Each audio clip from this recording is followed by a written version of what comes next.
Appointment with death. Appointment with death. Agatha ख्रिस्ती. प्रकरण 6. हरामेश शरीफ या मंदिराच्या आवारात सारा किंग उभी होती. मंदिराच्या घुमटाकडे तिची पाठ होती. कारंज्यातून थुईथुई उडणाऱ्या फवाऱ्यांचा आवाज तिच्या कानावर पडत होता. पौर्वात्य वातावरणाच्या शांततेचा भंग न होईल अशा रीतीनं प्रवासी बाजूनं जात होते. ते मंदिर डेव्हिडनं यहुद्यांचं पवित्र स्थान म्हणून उभारलेलं होतं आणि आता जगभरातल्या देशोदेशीचे लोक हे तीर्थस्थान पाहायला गर्दी करीत होते. अशाच गर्दीत बॉयंटन कुटुंबीय मार्गदर्शक दुभाषाची बडबड ऐकत येत होतं. लॅनॉक्स आणि रेमंड दोन्ही बाजूंनी आधार देत आईला चालवित होते. मागोमाग नादिन आणि कोप चालत होते. त्यांच्या मागे कॅरोल होती. जाताना तिनं साराला पाहिलं. ती क्षणभर घुटमळली आणि नंतर धावत जाऊन तिनं साराला गाठलं. दापाटाकीत ती म्हणाली, माफ कर, मला तुझ्याशी बोललंच पाहिजे. बोल ना मग, सारा म्हणाली. कॅरोल थरथर कापत होती. तिचा चेहरा पांढराफटक पडलेला होता. मला माझ्या भावासंबंधी बोलायचंय. काल रात्री तू त्याच्याशी बोललीस तेव्हा तुला तो फार उद्धट वाटला असेल ना? पण तो तसा नाहीये. तो तुझ्याशी मुद्दाम उद्धटपणानं वागला असं नाही. तसा त्याचा स्वभावच नाही. पण त्याच्या हातून तसं त्याच्या नकळत घडलं. मी खरं तेच सांगते आहे. माझ्यावर विश्वास ठेव. साराला हा प्रकार फार हास्यास्पद वाटला. तिचा अहंभाव आणि तिची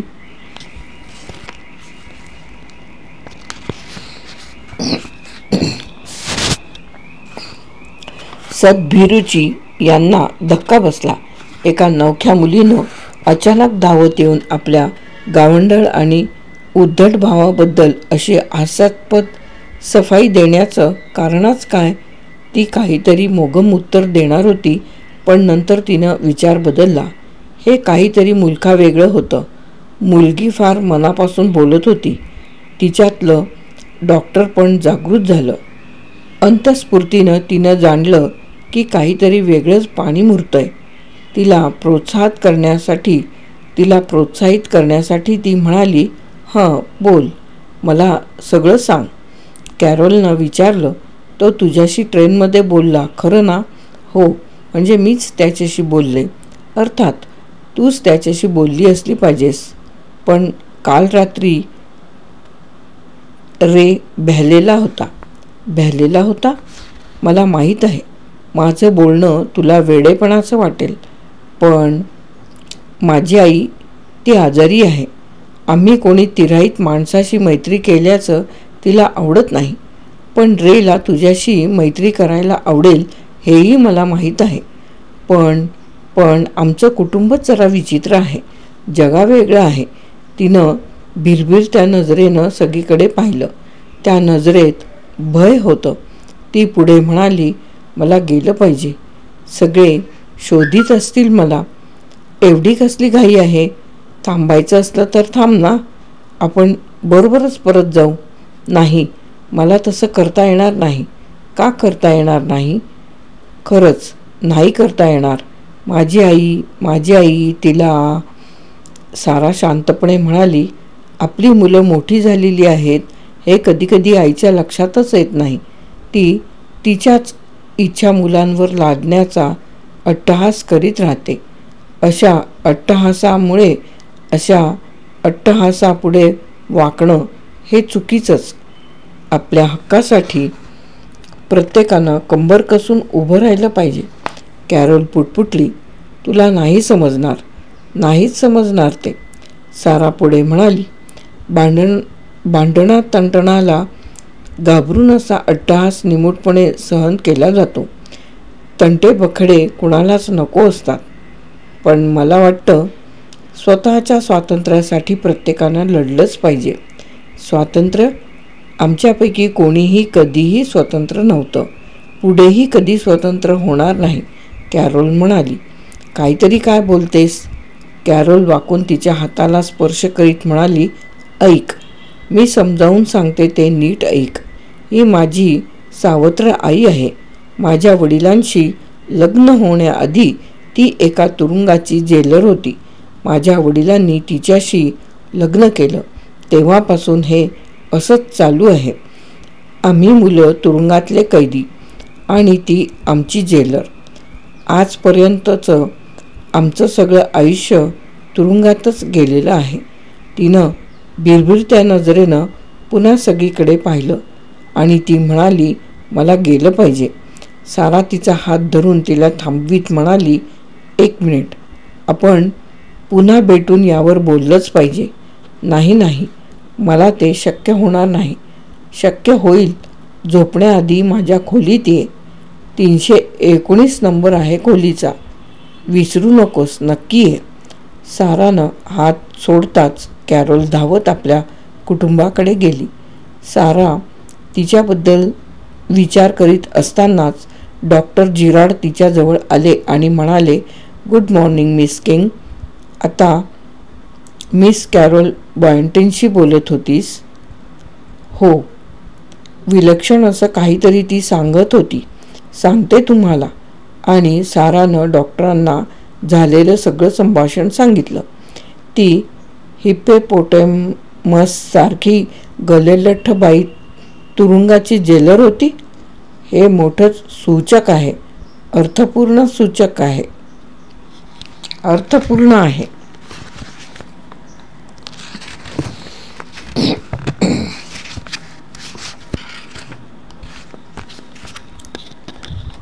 तुरुंगातल्या कैद्यांवर जेलर म्हणून जशी जुलूम जबरदस्ती ती गाजवत असेल, तशीच जुलूम जबरदस्ती ती आई म्हणून मुलांच्यावर करीत असावी असं तुम्हाला वाटतंय का डॉक्टर?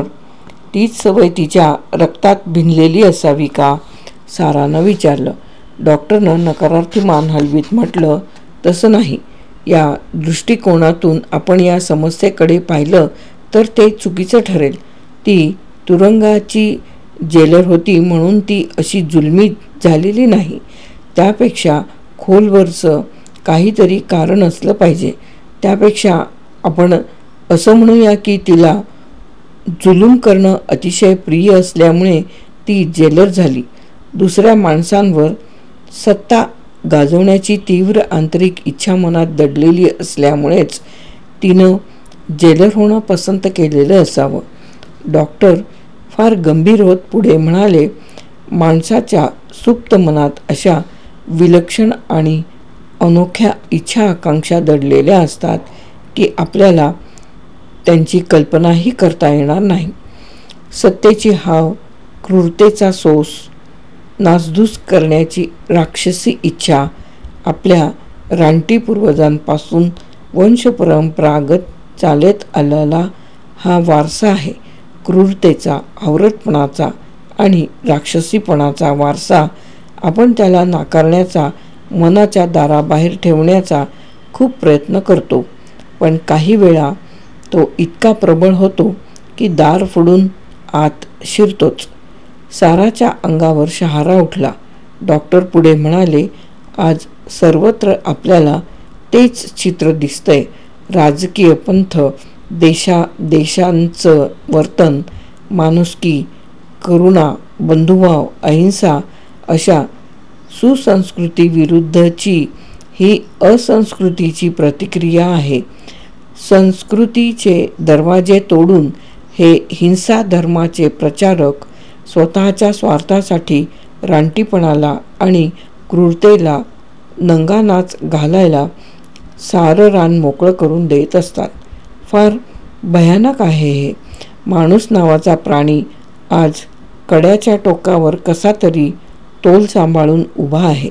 स्वतःचं अस्तित्व टिकवणं ही त्याची मुख्य गरज आहे. प्रगतीच्या मार्गावर जीव तोडून धावत पुढे जाणं हे जितकं घातक आहे, तितकंच मागे रेंगाळणंही घातक आहे. त्यानं स्वतःचं अस्तित्व टिकवून धरलंच पाहिजे. जुनी राक्षसी वृत्ती पत्करणं त्याला भाग पडलं तरी तिला त्यानं देवत्व बहाल करताच कामा नये. निश्चितच करता कामा नये. क्षणभर दोघेही सुन्न झाले. मग सारानं विचारलं, म्हातारी इतकी उलट्या काळजाची आणि तिरस्करणीय आहे का? माझी तशी जवळजवळ खात्री झालेली आहे. दुसऱ्याला वेदना देण्यात तिला एक प्रकारचा आसुरी आनंद मिळत असावा असं मला वाटतं. शारीरिक वेदना म्हणत नाहीये मी, मानसिक वेदना म्हणतोय. दुसऱ्या माणसांना ताब्यात ठेवायला तिला आवडतं. त्यांना मानसिक यातना सहन करायला लावणं आवडतं. किती पाशवी आहे हे, सारा उद्गारली. डॉक्टरांनी जेफरसन कोप बरोबर त्यांचं झालेलं संभाषण सांगितलं. तेव्हा सारा म्हणाली, त्यांना काय चालू आहे याची पुरेशी कल्पना नसावी. कशी असणार? तो काही मनोवैज्ञानिक नाही. तो बिचारा सरळ साधा माणूस आहे. संवेदनशील आणि भावनाप्रधान असा अमेरिकन माणूस आहे. वाईटापेक्षा चांगल्यावर त्याचा विश्वास आहे. बॉयंटन कुटुंबातलं वातावरण त्यालाही पसंत नाही, पण त्याचं खापर तो म्हातारीच्या माथ्यावर फोडीत नाही. उलट तो म्हणतो की नको तितक्या काळजीनं मुलांना म्हातारी जपते आहे. त्याला ती उपद्रवी आणि दुष्ट वाटत नाही. असं मत ऐकून म्हातारीची करमणूकच होत असेल, सारा म्हणाली. होतच असली पाहिजे, अधीरपणे सारा म्हणाली. मग ते वेगळे का नाही होत? मनात आणलं तर ते वेगळे होऊ शकतात. डॉक्टर जिरार्ड म्हणाले, घोडं तिथंच पेंड खातंय ना. ते नाही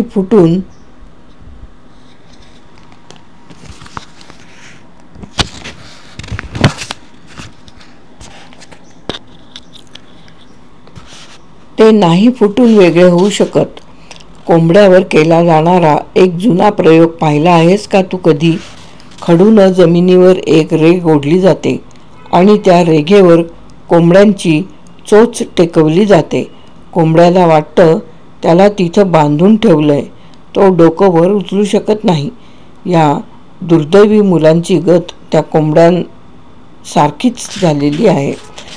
तिच्या वर्चस्वाखालीच मुलं लहानाची मोठी झालेली आहेत. तिचा पगडा होता तो त्यांच्या मनावर. तिनं मोहिनी तंत्रानं त्यांच्या मनावर असं ठसवलंय की ते तिची कधीच अवज्ञा करू शकणार नाहीत. तिच्यावर पूर्णपणे विसंबून राहणं त्यांना अपरिहार्य आहे.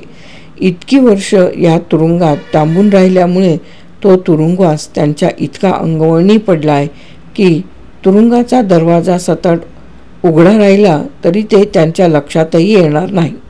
त्यांच्यापैकी किमान एक तर असा आहे की त्याला स्वतंत्र व्हायलाच नको आहे. सर्वांना स्वातंत्र्याची भीतीच वाटते आहे. सारानं विचारलं, समजा ती मेली तर काय होईल? डॉक्टर खांदे उडीत म्हणाले, तसं केव्हा घडतंय यावर ते अवलंबून आहे. आता एवढ्यात ते घडलं तर परिस्थितीत काही फरक पडेल. बहीण भाऊ अजून तरुण आहेत, संस्कार ग्रहणक्षम आहेत. इतर सर्वसामान्य माणसांप्रमाणे ते स्वतंत्रपणे जीवन व्यतीत करू शकतील. लेनॉक्सच्या बाबतीत काय होईल ते सांगता येत नाही. त्यांच्यात आता आशा उरलेलीच दिसत नाही. पाळीव प्राण्याप्रमाणे तो सगळं मुकाट्याने सहन करीत जगतोय. पिंजऱ्यातला पोपटच जणू काही. पंख कापलेला पिंजऱ्याचं दार उघडं पडल्यावरही पिंजऱ्याबाहेर उडून जाण्याची शक्ती कापलेल्या पंखात न उरलेला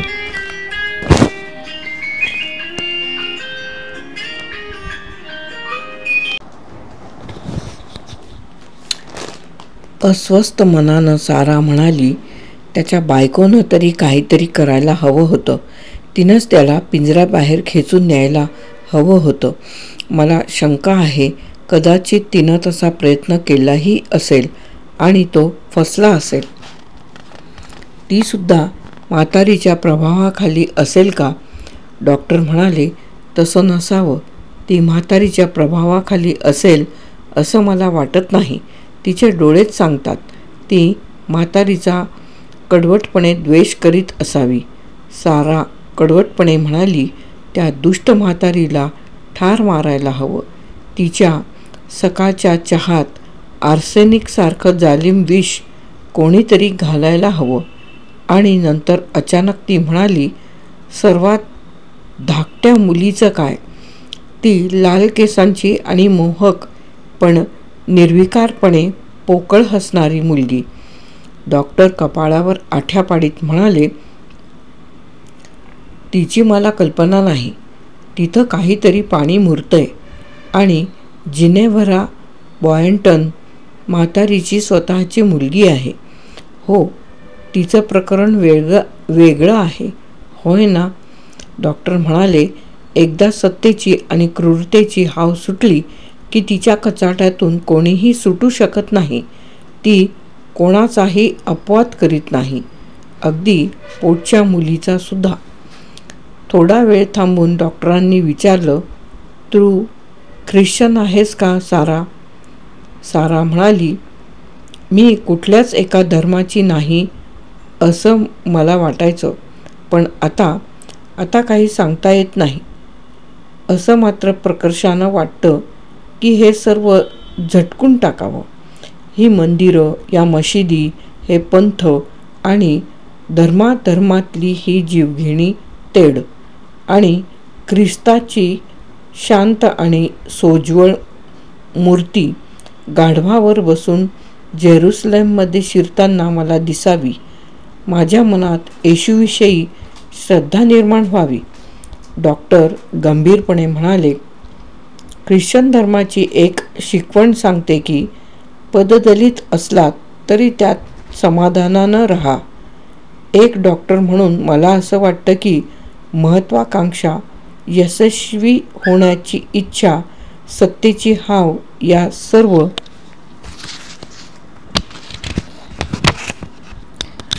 मनोविकृतीच माणसाच्या आत्म्याचे अधपतन घडवून आणतात. या मनोविकृती यशस्वी झाल्या तर त्यातून औद्धत्य, हिंसा आणि शेवटची परितृप्ती या गोष्टी निर्माण होतात. पण अयशस्वी झाल्या तर काय होईल याची जगातले सर्व पागलखानेच साक्ष देतील. हे पागलखाने अशाच माणसांनी भरलेले असतात की ज्यांना आपण अतिसामान्य आहोत ही गोष्ट असह्य झालेली असते. आपण नगण्य आहोत, कर्तृत्वशून्य आहोत याची जाणीव त्यांना अहोरात्र छळत राहते. म्हणून ते या वास्तवातून स्वतःची सुटका करून घेण्याचे अनेकानेक मार्ग निर्माण करतात.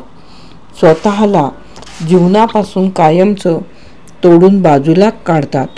सारा एकदम म्हणाली, ही म्हातारी पागलखान्यातच असायला हवी होती. डॉक्टर म्हणाले, नाही, पागलखान्यातल्या अयशस्वी झालेल्या माणसात तिची जागा नाही. तिच्या बाबतीत यापेक्षाही वाईट घडलेलं आहे. ती यशस्वी झालेली आहे. स्वतःचं स्वप्न तिने साकार केलेलं आहे. सारा शहारून म्हणाली, अशा गोष्टी घडायलाच नको आहेत. प्रकरण 6 येथे समाप्त.